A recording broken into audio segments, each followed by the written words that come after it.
Alright guys, welcome to Two-Men Drawing. Today we'll be looking at the application of lines.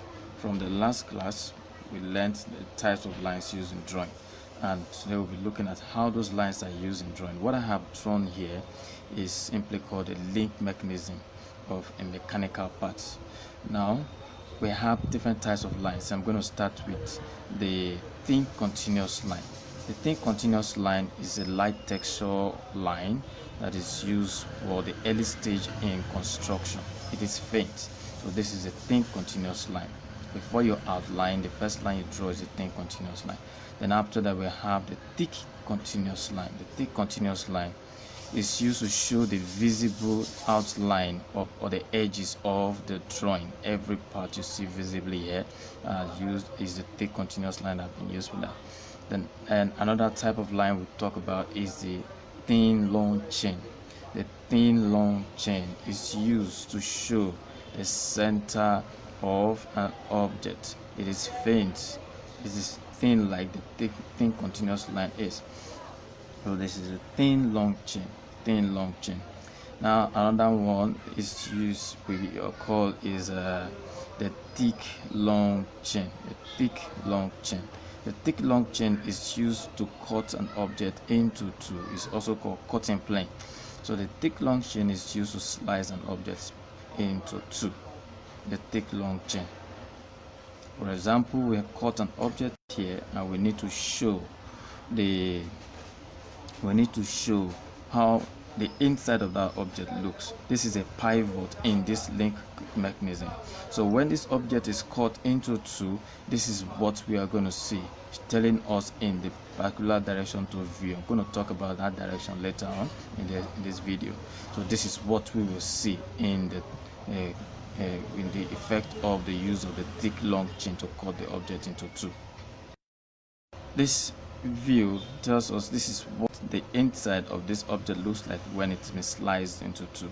So now another line we talk about that gives us a direction of view of this is the arrowhead.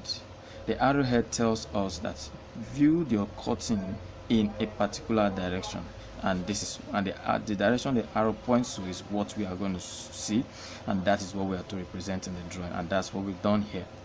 Now in the sectioning of this part, which we have done through the cutting plane, we have indicated that this part of the object is different from this. They are separate objects, and this is another part. So three different parts have been drawn here.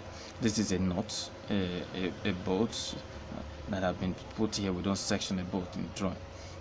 Sorry, a knot. We don't section a knot in drawing. Now this part is different from this. So all these lines you see that are slant, they are called hatching lines, and they are used to indicate that a part of the object has been cut, okay, or sliced, or has been cut. Let me use that word, cut. So this is hatching lines. Another type of line we need to talk about is the dimension lines. They have arrowheads at the both ends of the lines, and is drawn with thin continuous line.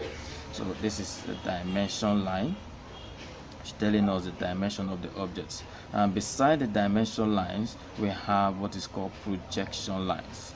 They are drawn from the end of the object where the dimension is to be taken from to the above the object angle.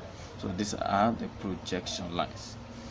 Other lines we want to talk about, we have the short dashes.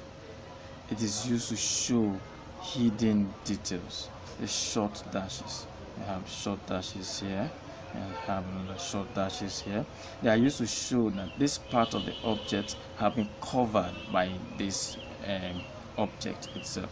This part of the component have been covered by this object. So, and it needs to be indicated in the drawing that there's something there which should not be forgotten. So we indicate that by using the short dashes or hidden or broken lines to show hidden details. Other one I also want to talk about is the zigzag.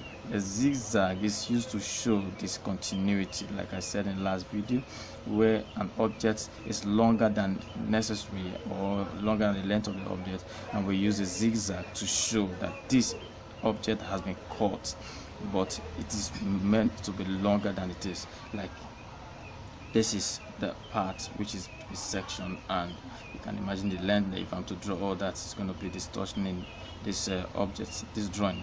So using the zigzag tells me that this object has been cut here. So this is a zigzag. So we basically learned or seen the application of all the types of lines that I talked about in my last video, and I want to believe that you have got good knowledge about drawing now, and after this we'll be going into practical drawings in the next class. So thank you very much. I want you to put your comment in the comment box below, subscribe to my channel, and like my videos. Thank you for your time. See you in the next video.